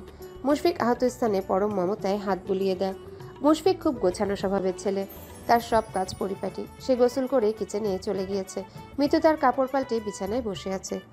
মুশফিক 20 মিনিটের মাঝে খাবার নিয়ে রুমে চলে আসে। মিতু কিছু বলার আগে ভাত মাখিয়ে মিতুর সামনে ধরে। মিতু কিছু বলতে চাচ্ছিল, কিন্তু মুশফিক তাকে থামিয়ে দিয়ে বলল, তোমাকে দুর্বল লাগছে, সারাদিন খাওনি, আমি জানি। মিতু আসলেই ক্ষুধার্ত ছিল। কোনো রা শব্দ না করে চুপচাপ প্লেটের অর্ধেক খাবার খেয়ে নিল। তারপর মুশফিক মিতুর বাকি ভাতগুলো খেয়ে নিচে চলে যায়। মিতু চুপচাপ সব দেখে। মুশফিক সবটাই বুঝি ভালোবাসার প্যাকেজ। সে ভেবে পায় না প্যাকেজ তার কপালে কিভাবে এলো। বিছানায় দুইজন দুই পাশ ফিরে শুয়ে আছে। কেউ কোনো কথা বলছে না, না কাছে আসছে। সময় বয়ে যায়, কিন্তু কেউ ঘুমায় না। মুশফিক মিতুর দিকে তাকায়। কিছুক্ষণ তাকিয়ে থাকার পরে নিঃশব্দে মিতুর কাছে এগিয়ে যায়। লতানু মেয়েলি শরীরটা আস্তে করে নিজের হাত দিয়ে পেঁচিয়ে নেয়। মিতুর ঘাড়ে নাক ডুবিয়ে ফিসফিস করে বলল, ভালোবাসি। মিতুর মনে হচ্ছে সে এখনই মরে যাবে। সামান্য এইটুকু ছোঁয়া যে এত অনুভূতি সম্পন্ন হতে পারে তা জানা ছিল না। মুশফিক কানের কাছে মুখ নিয়ে ফিসফিস করে বলল, তুমি আসলেই তুলতুলে। মিতু মুশফিকের বুকে মাথা রেখে ঘুমিয়েছে। মুশফিক একটুও দুষ্টুমি করেনি, বরং মিতু কাল বলেছিল নামাজ পড়বে না, সেই কথাটা মাথায় রেখে নিজের সংযম, গভীর থেকে গভীর অনুভূতি, অধিকারবোধ সব দূরে সরিয়ে রেখে মিতুকে বুকে জায়গা দিয়েছে। প্রিয়তমার শরীরের শান্তির থেকে মনের শান্তি বেশি গ্রহণযোগ্য। মুশফিক কোনো টিনেজ বালক না যে ঝাঁপিয়ে পড়বে, বরং সে তাদের সম্পর্কটা সহজ করছে। এতে করে মিলনের সুখ দ্বিগুণ হয়ে ধরা দেবে। মুশফিকের অনেক দিনের পরে অভ্যাসের ব্যাঘাত ঘটে। তার ফজরের নামাজ পড়া হলো না। ঘুম ভাঙল সকাল 7:30টায়। এত ঘুম সে কখনোই ঘুমায়নি। ঘুম ভেঙে নিজের কুম্ভকর্ণ ঘুমের উপর নিজেই বিরক্ত। অতিরিক্ত ঘুমানোর ফলে শরীর ব্যথা করছে, মাথা ভার হয়ে আছে। মুশফিক বিছানা ছেড়ে উঠে দাঁড়ায়। মিতু রুমে নেই। এত সকালে কোথায় যেতে পারে? মুশফিক প্রাতঃকালের কাজ শেষ করে নিচে যায়। নিচে গিয়ে কিচেনের সামনে দাঁড়িয়ে বিস্ময়ে কিংকর্তব্য বিমূঢ় হয়ে যায়। তার রান্নাঘরে ছাদ ফেরে বুঝি অবতরণ করেছে এক পাকাপোক্ত রাজকন্যা সম গৃহিণী। সবুজ সুতির শাড়ি গায়ে পরে আঁচল কোমরে গুজে এক মনে রান্না করছে। মিতুর চেহারায় আজকে পুরো গিন্নি গিন্নি ভাব চলে এসেছে। ব্যস্ত হাতে তাড়াতাড়ি কাজ শেষ করতে চাইছে। মুশফিক নিজের চমকানো চেহারা আড়াল করে ধীর পায়ে মিতুর দিকে এগিয়ে যায়। মিতু ভেজিটেবল ফ্রাইড রাইস রান্না করেছে, সাথে চাইনিজ সবজি। মুশফিক ভেবেছিল মিতু কোনো রান্না বান্না জানে না, কিন্তু এখন দেখা যাচ্ছে সব ধারণা ভুল। রাইসের ঘ্রাণ চারিদিকে হুড়মুড় করে ছড়িয়ে পড়েছে। মুশফিকের আগমন টের পেয়ে মিতু পিছু ফিরে তাকায়। তাকিয়ে মুচকি হাসে। ভোর সকালে ঠান্ডা ঝিরিঝিরি আবহাওয়া, তারপরও মিতু ঘামছে। নাকের ডগায় কপালে ঘামের ফোঁটা দেখা যাচ্ছে। মুশফিক মুগ্ধ হয়ে তাকিয়ে থাকে। আজকে মিতুকে খুব লাবণ্যময়ী লাগছে। ঘামের ফোঁটাগুলোকে মুক্তার দানার মতো আকর্ষণীয় মনে হচ্ছে। মুশফিক অপলক মিতুর দিকে তাকিয়ে ভাবে, সে যদি কবি হতো তাহলে মিতুর এই ঘর্মাক্ত বদন নিয়ে একটা কবিতা লিখে ফেলত। পুরুষদের বাধ্য করত রান্না করা অবস্থায় স্ত্রীদের স্নিগ্ধ মায়ামাখা সৌন্দর্য উপভোগ করতে। মুশফিক চুলার কাছে গিয়ে দাঁড়ায়। রান্না শেষ, এখন চা বানানো হচ্ছে। কড়া রং চা সাথে লেবুর টুকরো দেওয়া হবে, সেটাই মিতু মনোযোগ দিয়ে কাটছে। মিতু তার ছোট ছোট পছন্দগুলো মনে রেখেছে ভেবে তার ভালো লাগলো। মন জানালায় মন পাখি গান গেয়ে উঠল। তার একটা বউ আছে যে কিনা যত্ন করতে শুরু করেছে। মিতু মুশফিকের দিকে তাকায়। ঘুম ভাঙলো? আরো আগে ডাকিনি কেন? মিতু মিষ্টি করে হেসে বলল, আপনি কি সুন্দর করে ঘুমাচ্ছিলেন, দেখতে এত ভালো লাগছিল যে আমার ডাকতে মায়া লাগছিল। মুশফিকের ঠোঁটের কোণে মুচকি হাসি ফুটে ওঠে। মায়া লাগলেও কিছু করার নেই মিসেস। সকালে নামাজ পড়ে শরীর চর্চা না করলে আমার ভালো লাগে না। এই যে আমাকে ব্যায়াম করে নি, আজকে ব্যায়াম করে নি, আজকে ঠিক হাত পা ব্যথা করবে। কেন? এত বছর আবার শরীরটা সই নিয়েছে, কিন্তু আজকে না পেলে দেখা যাবে অনিয়ম হয়ে গেলে পেশিতে ব্যথা হবে। মিতু ও বুঝদারের মতো মাথা নাড়ায়, তারপর তার রান্না দেখিয়ে বলল, ভেজিটেবল ফ্রাইড রাইস আর সবজি করেছি, খাবেন তো? মুশফিক ফ্রাইড রাইস পছন্দ করে। সে সকালে কখনো এত ভারী খাবার খায় না, শরীরের ব্যাপারে খুব সতর্ক। কিন্তু আজকে মিতু এত যত্ন করে নিজ হাতে বানিয়েছে, তাই সত্যি না বলে বউকে খুশি করার জন্য মিথ্যাই বলল। অবশ্যই তুমি বানিয়েছো, না খাওয়ার প্রশ্নই আসে না। অবশ্যই তুমি বানিয়েছো, না খাওয়ার প্রশ্নই আসে না। আব্বু আমার হাতের রান্না খুব পছন্দ করে। আবার বাড়িতে গেলে রান্না করে খেতে দিও। মিতুর ঘামে ভেজা চুল গালে আটকে আছে। মুশফিক হাতের কনিষ্ঠ আঙ্গুলের সাহায্যে চুলগুলো গুছিয়ে দেয়। মিতু মুচকি এসে চায়ের কাপে চা নিয়ে মুশফিকের হাতে ধরিয়ে দেয়। মুশফিক চা হাতে চেয়ারে গিয়ে বসে। মিতু খাবার এনে টেবিলে দেয়, তারপর হাত মুখ ধুয়ে মুশফিকের সাথে টেবিলে খাবার খেতে বসে। খাবার মুখে দিয়ে মুশফিক মিতুর দিকে তাকিয়ে থাকে। মিতু তার দিকে তাকিয়ে আছে মুশফিকের প্রতিক্রিয়া বোঝার জন্যে। সে ইশারায় বলল, কি? মুশফিক খাবার দেখিয়ে বলল, ও মাই গড, এত মজা হয়েছে। সত্যি? হ্যাঁ, এত ভালো রান্না পারা আগে বলনি কেন? বলিনি, দুদিন পরে রান্না খেলাম রানীর মতো। মুশফিক মিতুর গালে হাত ছুঁয়ে বলল, তুমি তো আমার রানী। মিতু আহ্লাদিত বোধ করে, ঠোঁট ফুলিয়ে বলল, আচ্ছা। মুশফিক খেতে খেতে বলল, জি। আপনার জন্য চিকেন দিইনি। সকালে এত ফ্যাট খাওয়া আপনার জন্য নিশ্চয়ই ভালো হবে না, সেই ধারণা থেকে ভেজিটেবল রাইস ভালো করেছি না? খুব ভালো লেগেছে। মিতু মুশফিকের দিকে চুপচাপ তাকিয়ে থাকে। মুশফিক বলল, সুন্দর লাগছে।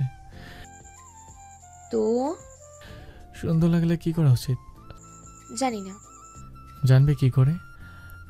এখনো জানেনি তো। একবার জানালে বারবার জানতে চাইবে। মুশফিক আসতে বললেও মিতুর কানে স্পষ্ট কথাগুলো যায়। সে না শোনার ভান করে ঠিকই, কিন্তু লজ্জায় কান দিয়ে গরম বাতাস হু হু করে বেরিয়ে যায়। মুশফিক খাবার শেষ করে রুমে আসে। মিতু পিছু পিছু যায়।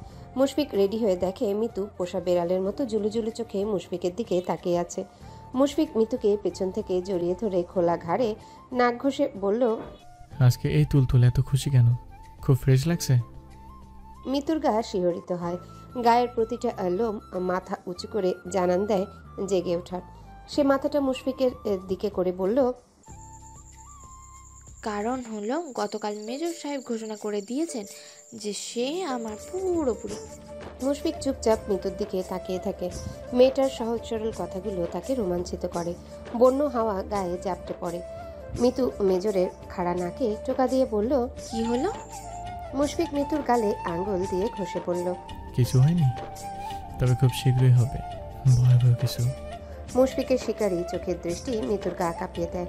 অনুভূতিরা কানে কানে বলে যায় দুষ্টু কথার রাশিমালা। সেই কথাগুলো শুনে মিতুর খুব লজ্জা লাগে। হাত পা অবসর ন্যায় জমে যায়। তার গলায় কথা আটকে যায়। সে থেমে বলল, কি হবে? মুশফিক হাসে। সে জানে তাকে হাসলে ভালো দেখায়, তাই মিতুর সামনে এসে এমন মিষ্টি করে হাসে। বউকে নিজের রূপে মুগ্ধ করতে না পারলে এই রূপ দিয়ে কি করবে? মিতু আরেকবার হোঁচট খায়। মুশফিক তার নাকের ডগায় হাত ছুঁয়ে বলল, যা হবে তা বলা যাবে না, personal and very very dangerous baby. Mitu লজ্জায় কাবু হয়ে যায়। সে এতটাও ছোট না যে মুশফিকের চাহনি, ঘন গলার স্বর আর এমন দুষ্টু কথার মানে বুঝে না। সে প্রাপ্তবয়স্ক, সেই অনুযায়ী পুরোপুরি না জানলেও কিছুটা ধারণা আছে। মিতুর সাহস সঞ্চয় করে বলে, আমার কাছে বলা যাবে না তো? কেন? আমি আপনার বউ। তাহলে? মুশফিকের ঠোঁট টিপে টিপে হাসি প্রশস্ত হয়। সে খিলখিল করে হেসে ওঠে। মিতু এই প্রথমবারের মতো মুশফিককে এমন খোলা গলায় হাসতে দেখছে। মিতুকে স্তব্ধ চোখে তাকিয়ে থাকতে দেখে মুশফিক বলল, বউ বলে তো পার্সোনাল কাজ। পার্সোনাল কি বুঝতে পারছো না? মিতু চুপ করে থাকলে মুশফিক আবারও বলল, চলো বুঝিয়ে দিই। মিতু জলদি বলল, আপনার দেরি হয়ে যাচ্ছে, তাড়াতাড়ি যাওয়া উচিত। মুশফিক আবারও হেসে ওঠে। আসলেই তার দেরি হচ্ছে। সে মোবাইল হাতে নিয়ে বেরিয়ে যাওয়ার আগে বলল, মিসেস মিতু হাসান, আপনার ক্লাস পড়ে নিচ্ছি, ওকে? মিতু লজ্জায় চোখ বন্ধ করে নেয়। এই লোকটাকে এসে আনরোম্যান্টিক নিরামিষ ভেবেছিল। ভাবতেই অবাক লাগছে, উনি শুধু রোমান্টিক না, উনি হাই ভোল্টেজ। ক্যাম্পে পৌঁছে মুশফিক বুঝতে পারে আজকে কোনো একটা সমস্যা হয়েছে। চারিদিকে সৈন্যরা রোবটের মতো কাজ করছে। সে তার অফিসে যায়। হাতের গুরুত্বপূর্ণ কাজটা এখনও আছে। এটা শেষ করতে পারলেই মাথা থেকে বিশাল এক বোঝা নেমে যাবে। ঊর্ধ্বতন অফিসার তার উপর ভরসা করেছে। সে যথাসম্ভব কাজটা ভালো করে করার চেষ্টায় আছে। সে চেয়ারে বসার আগে কর্নেল ফারুক আহমেদ মুশফিককে ডেকে পাঠায়। উনি মুশফিককে নিজের ছেলের মতো ভালোবাসেন। মুশফিকের প্রতি ওনার আলাদা একটা টান আছে। মুশফিক ওনার রুমে যাওয়ার আগে ক্লিনার আব্দুল্লাহ বলল, স্যার, বড় স্যার আজকে খুব রেগে আছে। মুশফিক ভ্রু কুঁচকে বলল, কেন? কি জানি, সকাল থেকে সবার উপর আগুন ছড়াচ্ছে। ক্যাম্প রোবটের মতো থাকার কারণটা এতক্ষণে বোধগম্য হলো। ফারুক আহমেদ সবসময় ঠান্ডা মেজাজে থাকে, অথচ আজকে ওনার রুমে গিয়ে ওনাকে রাগান্বিত মনে হলো। মুশফিক প্রবেশ করে স্পষ্ট গলায় সালাম দিল, কিন্তু কর্নেল ফারুক আহমেদ সালামের জবাব না দিয়ে বলল, তুমি নাকি বিয়ে করেছো? মুশফিক এমন প্রশ্নের জন্য প্রস্তুত ছিল না, কেননা নয়না ওনার একমাত্র মেয়ে। গতকাল নয়নার সাথে এত কিছু হয়ে গেল, অথচ সে তার বাবাকে বলবে না, সেটা অসম্ভব। মুশফিক বলল, জি। ফারুক আহমেদ বাজখাই গলায় চেঁচিয়ে বলল, জি জি কি? তুমি তোমার চাকরির রুলস জানো না? মেজর হয়ে নিয়ম লঙ্ঘন করার সাহস হলো কিভাবে? মুশফিকের চেহারা শক্ত হয়ে গিয়েছে। সে বলল, আমার বিয়ের পারমিশন আছে। আছে, কিন্তু বিয়ের আগে কিংবা পরে ইনফর্ম করার কথা ছিল, অথচ তুমি লুকিয়ে রেখেছো। আমি লুকিয়ে রাখিনি স্যার। Shut up! লুকিয়ে না রাখলে হঠাৎ তোমার স্ত্রী এলো কোথা থেকে? আমরা কেউ জানি না কেন? বাংলোতে স্ত্রী নিয়ে এসেছো, অথচ জানাওনি। মুশফিক গম্ভীর গলায় বলল, স্যার শান্ত হন। শান্ত হব? মুখে মুখে তর্ক করো বেয়াদব! স্যার আমি তর্ক করছি না, বোঝানোর চেষ্টা করছি। তুমি নিয়ম ভেঙেছো, এর জন্য আমি তোমাকে চাকরি ছাড়া করতে পারি। মুশফিকের নাকের পাটাতন ফুলে উঠল। আমি কোনো নিয়ম ভাঙিনি, যার কাছে অনুমতি নেওয়ার ওনার কাছ থেকে নিয়েছি। তোমার চাকরি। মুশফিক গম্ভীর গলায় বলল, আমার চাকরি পড়ে, তার আগে আমি আপনার মেয়ের চাকরি নট করে দেব। সামান্য সৈনিক হয়ে একজন মেজরের কটেজে প্রবেশ করে গুপ্তচর বৃত্তি করার অপরাধে চাকরি থেকে বহিষ্কার করে দেওয়ার রাস্তা মুশফিকের জানা আছে। আমার মেয়ে কোনো খারাপ কাজ করেনি। অবশ্যই করেছে। আপনার মেয়ে বলে বিনা অনুমতিতে যেখানে সেখানে চলে যাবে, এই অধিকার কে দিয়েছে তাকে? এত স্পর্ধা কোথায় কোথায় লেখা আছে কর্নেলের মেয়ের অধিকার অন্য সৈনিকদের থেকে বেশি হবে? সে আমার কটেজে প্রবেশ করে বেডরুম মধ্যে চলে, এমনকি আমার পার্সোনাল ব্যাপার বাইরে প্রকাশ করে, এর শাস্তি অবশ্যই ভোগ করতে হবে। কর্নেল ফারুক আবারও বলল, তুমি অনুমতি ছাড়া কেন বিয়ে করেছো? মুশফিক কিছু বলার আগে কাঠের দরজার কাছ থেকে একটা গমগমে কমান্ড গলার স্বর ভেসে এলো।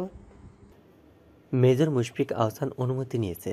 এত দায়িত্ববান অফিসার এমন কাজ করেনি কর্নেল। ক্যাপ্টেন কাইয়ুম হাসান রাগান্বিত দৃষ্টি মেলে ফারুক আহমেদের দিকে তাকিয়ে আছে। ওনাকে দেখে কর্নেল ফারুক আহমেদ উঠে দাঁড়ায়, বিনীত গলায় সালাম দেয়। ওনার রাগান্বিত চেহারা দেখে বিচলিত হয়। রাগের কারণটা সঠিক বোধগম্য হয় না। মুশফিক চুপচাপ দাঁড়িয়ে আছে। কাইয়ুম হাসান এগিয়ে আসে, দুজনের দিকে তাকিয়ে বলল, আপনাদের মতো বিচক্ষণ মানুষের কাছে এমন ব্যবহার আশা করা যায় না। ফারুক আহমেদ বুঝতে পারলেন ক্যাপ্টেন সব শুনেছে। উনি বললেন, স্যার, মুশফিক কি করেছে জানেন? জানলে আপনিও রেগে যেতেন। আমার একটু মুক্ত বাতাসের প্রয়োজন। আপনারা দুজন কি আমার হাঁটার সঙ্গী হবেন? দুজনেই বুঝতে পারে ক্যাপ্টেন জরুরি কিছু বলবে, সেজন্য এখানে না বলে নিরাপদ জায়গায় বলতে চাচ্ছে। ওনারা দুজনেই বিনা বাক্যে ক্যাপ্টেনের পিছু পিছু যায়। ক্যাপ্টেন দুজনকে নিয়ে খোলা মাঠে গিয়ে দাঁড়ায়। কর্নেল ফারুক আহমেদ বেশ চিন্তিত হয়ে পড়েছে। মুশফিকের দিকে তাকিয়ে বুঝলেন মুশফিক অজ্ঞ, তার চেহারায় কোনো চিন্তার ছাপ নেই। ক্যাপ্টেন কাইয়ুম হাসান ফারুক আহমেদের দিকে তাকিয়ে বলল, আপনি অফিসে ঝগড়া করার আগে একবারও মনে হলো না আপনি একজন সম্মানিত ব্যক্তি? সম্মান এভাবে নষ্ট করতে খারাপ লাগছে না? ফারুক আহমেদ উসখুস করে বলল, আমি ঝগড়া করিনি স্যার। মুশফিক আমার মুখে মুখে তর্ক করছিল। কেন? স্যার, মুশফিক সবার অগোচরে বিয়ে করেছে, এমনকি স্ত্রীকে সরকারি কটেজে নিয়ে এসেছে, অথচ অফিসে ইনফর্ম করেনি। ক্যাপ্টেন ঝাঁঝালো গলায় বলল, আপনি কিভাবে জানলেন সে ইনফর্ম না করেই স্ত্রী নিয়ে এসেছে? ইনফর্ম করলে অবশ্যই জানতে পারতাম। আপনাকে সব কিছুই জানতে হবে কেন? আপনার উপরেও উদ্যতন কর্মকর্তা আছে নিশ্চয়ই। ফারুক আহমেদ থমথমে খেয়ে যায়, কি বলবে ভাষা খুঁজে পায় না। ক্যাপ্টেন আবারও বলল, মুশফিক খুবই দক্ষ একজন অফিসার। সে তার দায়িত্ব কর্তব্য খুব ভালোভাবে পালন করে। আর্মিদের সব কিছুর মতো বিয়ের ব্যাপারটাও খুব গুরুত্বপূর্ণ, কেননা এর মাধ্যমে একটা মেয়ে তার সাথে জড়িত হবে যে কিনা দেশের জন্য নিজের জীবন উৎসর্গ করেছে। তাই মেয়েটাও গুরুত্বপূর্ণ। এমন গুরুত্বপূর্ণ একটা সংবাদ না জানিয়ে বিয়ে করার মতো ছেলে মুশফিক নয়। তার বিয়ে হঠাৎ করেই হয়ে যায়। বিয়ের আগে সে আমাকে জানায়, কিন্তু আমি কাউকে জানাইনি। তাকেও নিষেধ করেছি ব্যাপারটা শো করতে। আপনি ইতিমধ্যে অবগত আছেন যে আমরা খুবই গুরুত্বপূর্ণ এক অপারেশন নেমেছি। এই অপারেশনের মূল দায়িত্বে আছে মুশফিক। তার জীবন বাজি রেখে সে এই দায়িত্ব কাঁধে তুলে নিয়েছে। আমি তার উপর শতভাগ ভরসা করতে পারি। সে আমাকে কখনো নিরাশ করেনি। এই অপারেশনের সাকসেসফুল না হওয়া পর্যন্ত আমরা সিদ্ধান্ত নেই যে বিয়ের খবরটা দেশের স্বার্থে আপাতত গোপন রাখব। আত্মীয়দের কানে যদি এই খবর যায় তাহলে তারা আরেকটা সুযোগ পাবে। প্রত্যেক পুরুষের দুর্বলতা তার স্ত্রী। সে সিদ্ধান্ত নেয় স্ত্রী এখানে নিয়ে আসবে। আমি তাতে মত দেই, কারণ কটেজে থাকলে সৈনিকদের পাহারায় থাকবে, কোনো ঝুঁকি থাকবে না। অপারেশন সফল হলেই আমরা সবাইকে জানাতাম। ফারুক আহমেদ মেয়ের মুখের দিকে তাকিয়ে মাথা ঠিক রাখতে পারেনি। মুশফিক আসলেই দক্ষ, দায়িত্ববান একজন অফিসার। তার পক্ষে এমন কাজ সম্ভব না, কিন্তু উনি কোনো চিন্তাভাবনা না করে এত কথা বলে ফেলেছেন। এখন ক্যাপ্টেনের কথা শুনে লজ্জিত বোধ করছেন। ফারুক আহমেদ মুশফিকের দিকে তাকিয়ে বলল, আমি দুঃখিত। মুশফিক মাথা নাড়ে। ক্যাপ্টেন আবারও বলল, আপনার মেয়ে নয় না, সে কেন একজন মেজরের কটেজে বিনা অনুমতিতে প্রবেশ করবে? ফারুক আহমেদ জানেন যে নয়নার এই কাজের জন্য তাকে ভয়াবহ শাস্তি দেওয়া হবে। উনি ঝটপট বলল, স্যার, নয়না মুশফিককে ভাইয়ের মতো দেখে, তাই সে গিয়েছিল। এর আগেও গিয়েছে, তাই না মুশফিক? মুশফিক অবাক হয়। নয়না তাকে ভাই নয় বরং প্রেমিক রূপে কল্পনা করে। আর এর আগে কখনোই কটেজে যায়নি, কিন্তু এখন ক্যাপ্টেনের সামনে অস্বীকার করলে কর্নেল খুবই অপমানিত হবে। ইতিমধ্যে সে অনেক অপমানিত হয়েছে। সে মাথা নাড়ে স্পষ্ট গলায় বলল, জি স্যার। আমি চাই না আমার সহকারী অফিসাররা কোনো রকম প্রশ্ন মনে রাখুক। যেহেতু খবরটা সবাই জেনে গিয়েছে, সুতরাং আজকে রাতে অফিসারদের জন্য একটা পার্টির আয়োজন করব, বিশেষ করে মেজর মুশফিক আহসান তার স্ত্রীর জন্য। সবাই যেন নতুন এই দম্পতিকে শুভকামনা জানাতে পারেন। মুশফিক চুপচাপ দাঁড়িয়ে আছে। ফারুক আহমেদ বলল, জি স্যার। এখানে আমরা একে অপরকে সম্মান করব, মিলেমিশে কাজ করার চেষ্টা করব। তা না করে যদি আমরা নিজেরাই শত্রু হয়ে যাই তাহলে কিভাবে হবে? শত্রু তাহলে পালাবে। মুশফিক আর ফারুক আহমেদ একে অন্যকে হ্যান্ডশেক করে বলল। ক্যাপ্টেন মাথা নাড়ে মুশফিককে বলল, আগামীকাল তোমার ছুটি। বৃহস্পতিবার আর শুক্রবার মিতুকে নিয়ে কোথাও ঘুরে আসো। মুশফিক কৃতজ্ঞতায় মাথা নাড়ে। জি স্যার। সন্ধ্যায় আমার কটেজে চলে আসবে। জি। মুশফিক বিকালে কটেজের সামনে গিয়ে দাঁড়ায়। বন্য পাখির কিচিরমিচির ছাড়া তার নিজস্ব পাখির কিচিরমিচির শোনা যাচ্ছে না, অর্থাৎ মিতু ঘুমাচ্ছে। মুশফিক কলিং না চেপে এক্সট্রা চাবি বের করে কটেজে প্রবেশ করে। রুমে গিয়ে দেখে মিতু গল্পের বই পড়ছে। বইয়ের নাম 50 শেডস উইথ গ্রে। মুশফিকের ঠোঁটে হাসি ফুটে ওঠে। মিতু মুশফিককে দেখে উঠে দাঁড়ায়। হাতের বই বুকে চেপে ধরে বলল, আসসালামু আলাইকুম। মুশফিক গায়ের কাপড় খুলতে খুলতে জবাব দেয়। মুশফিকের ঠোঁটের মধ্যেখানে অবস্থিত হাসির কারণ কি তা মিতুর বোধগম্য হয় না। সে এগিয়ে গিয়ে বলল, হাসছেন কেন? হাসতে মানে কি? না, কিন্তু কারণ ছাড়া কেউ হাসে না। আমি হাসি? মুশফিক মিতুর বইটার দিকে ইঙ্গিত করে বলল, নাইস বুক। পুরোটা পড়েছো? আর 3 পৃষ্ঠা বাকি। মুশফিক শার্ট খুলে বিনে রাখে। মিতুর দিকে তাকিয়ে বলল, অলমোস্ট ডান। মুশফিকের মুচকি হাসির মানে কি প্রথমে না বুঝলেও পরে ঠিকই বুঝতে পারে। বইটার দিকে তাকায়। মুশফিক বলল, খুব সুন্দর বইটা। মিতুর মুখ মুহূর্তেই লাজুক হয়। বইটা নিঃসন্দেহে প্রচুর রোমান্টিক। সে পড়েছে, আর এই বইটা বোধহয় মুশফিকও পড়েছে। মিতু ভাবতে পারছে না। সে অবাক হয়ে বলল, আপনি পড়েছেন? হ্যাঁ, 3 বার। মিতু জোরে বলল, 3 বার? হ্যাঁ। মিতু বিড়বিড় করে বলল, ও নো। এত রোমান্টিক একটা উপন্যাস পড়েছো, অথচ তুমি এত আনরোমান্টিক। মিতু অবাক হয়ে বলল, আমি আনরোম্যান্টিক? হ্যাঁ, এত সুদর্শন এক পুরুষের সংস্পর্শে থাকার পরেও কোনো রা শব্দ নেই? মিতু মুশফিকের দিকে তাকিয়ে থাকে, কিছুক্ষণ পরে বলল, সুদর্শন পুরুষ। হুঁ, আমার কি করা উচিত? সারাক্ষণ সুদর্শন পুরুষের বুকে থাকা উচিত, তবে বেশি বেশি ভালোবাসা উচিত। মিতু বইটা রেখে চলে যেতে যেতে বলল, এত ভালোবাসতে পারবো না। মুশফিক পেছনে পেছনে গিয়ে বলল, আমি পারবো, খুব ভালোবাসতে পারবো। মিতু লজ্জা পাচ্ছে। উফ, মুশফিক তার হাত ধরে বলল, রাতে স্যারের বাসায় আমাদের জন্য পার্টির অ্যারেঞ্জ করা হয়েছে, রেডি হয়ে যাও। আচ্ছা। মুশফিক তার প্রিয়তমাকে নিয়ে রাত 8টার দিকে ক্যাপ্টেনের কটেজে যায়। মুশফিক সবার সাথে মিতুকে পরিচয় করিয়ে দেয়। সারা শাড়িতে পাথরের কাজ করা, মিতু সাদা পরি মনে হচ্ছে। সবার সাথে কথা বলার ফাঁকে ফাঁকে মুশফিক তার পরীকে দেখছে। মেয়েটাকে তার এত ভালো লাগে যে ইচ্ছা করে সারাদিন দেখতে। উপস্থিত মেয়েরা মিতুকে দেখে খুব প্রশংসা করে। মুশফিক কত গুড বয় সেটাই ব্যাখ্যা করে। মুশফিকের প্রশংসা শুনে মিতুর খুব ভালো লাগে। ক্যাপ্টেন সবার সাথে মিতুকে পরিচয় করিয়ে দেয়। রাত 11টায় দুজন নিজ আবাসস্থলে ফিরে আসে। মুশফিক নিজের ভেতরে ঝড়টা ঠিক টের পাচ্ছিল, অথচ মিতু নিশ্চুপ। মিতু উপরে চলে যায়, মুশফিক যায় না। সে চুপচাপ সোফায় বসে থাকে। অন্তরে যে ঝড় বইছে সে কি এর তাণ্ডবের কথা বলবে মিতুকে? মিতু কি মনে করবে যদি ফিরিয়ে দেয়? মুশফিক চোখ জোড়া বন্ধ করে রাখে, তারপর হঠাৎ উঠে দাঁড়ায়। দ্রুত পা ফেলে রুমে চলে যায়। মিতু তার কানের দুল খুলেছে। মুশফিক এগিয়ে যায়, মিতুকে নিজের বুকের উপর নিয়ে আসে। মিতু চোখ বন্ধ করে মুশফিকের কাঁধ ধরে নেয়। মুশফিক মুখ দিয়ে একটা টু শব্দ বের করতে পারছে না। মুশফিক চোখের পাতা খুলিয়ে প্রিয়তমার দিকে তাকায়। মিতু তার সাথে মিশে আছে। মুশফিক দেহে কামনার মৃদু ছন্দ টের পাচ্ছে। তার বুকের কাঁপন বাড়ে দ্বিগুণ। বুকের ধুকপুক মিতু স্পষ্ট অনুভব করতে পারে। ডাগর চোখ মেলে তাকায়। মুশফিক চেহারা আলাদা এক অভিব্যক্তি প্রকাশ করছে। মিতু হঠাৎ মুশফিককে ছেড়ে দেয়। এক পা দুই পা পিছিয়ে মুশফিকের নাগালের বাহিরে চলে যায়। মুশফিক ধীর পায়ে রমণীর পিছু নেয়। খোলা বারান্দায় মিতু দাঁড়িয়ে আছে। সে জানে মুশফিক তার পিছু আসবে, নতুন উদ্যমে ঠিকই কাছে টানবে। তারপরেও মিতু মুশফিকের কাছ থেকে পালিয়েছে। মেয়েরা এমনি ব্যক্তিগত পুরুষের কাছে আহ্লাদী হতে পছন্দ করে, তাদের পূর্ণ মনোযোগ পেতে চায়।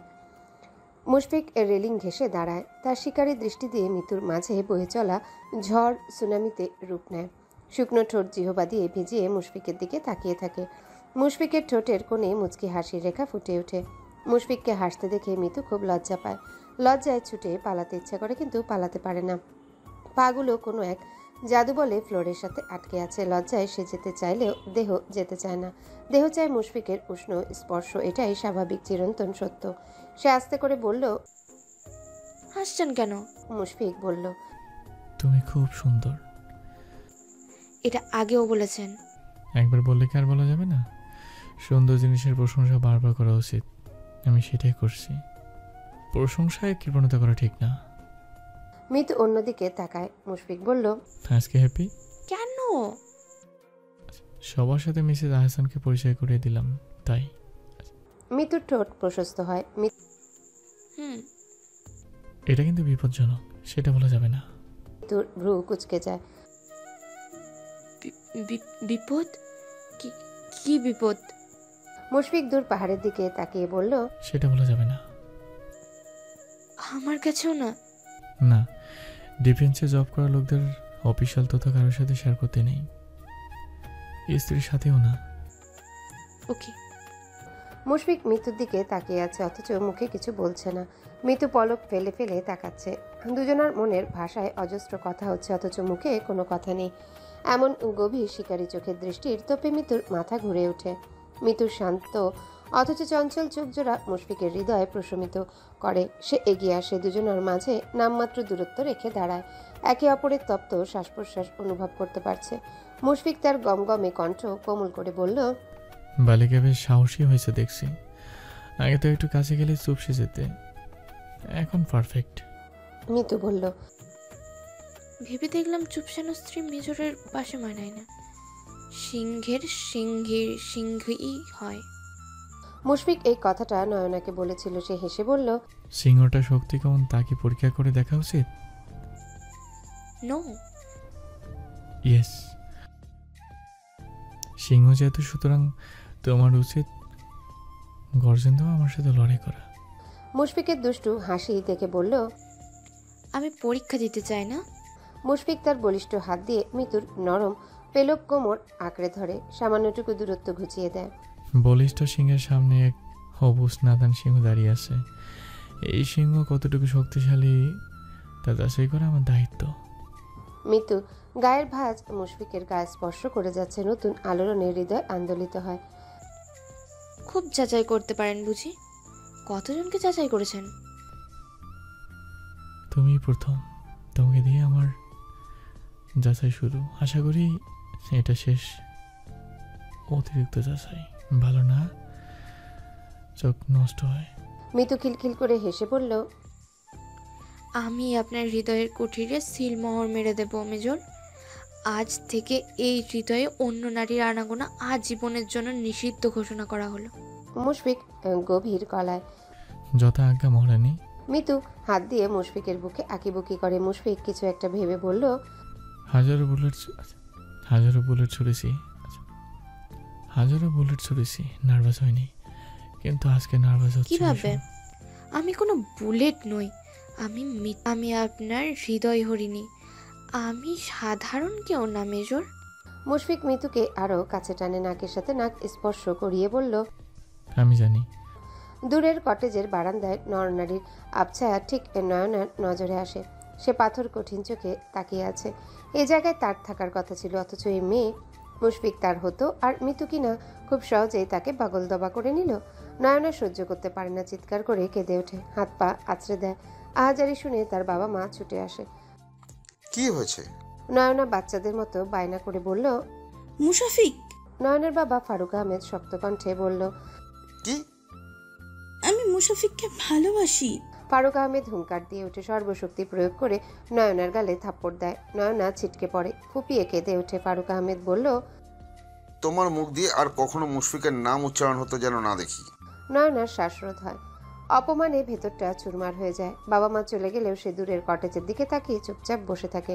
প্রতিশোধের আগুন দাউ দাউ করে জ্বলে, প্রতিজ্ঞা দৃঢ় হয়। মুশফিক দু হাত দিয়ে ভীষণ কোমলভাবে মিতুকে তার দেহের সাথে আবদ্ধ করে, মুগ্ধ দৃষ্টি ফেলে বলল, আজকে একটু বেশি সুন্দর লাগছে।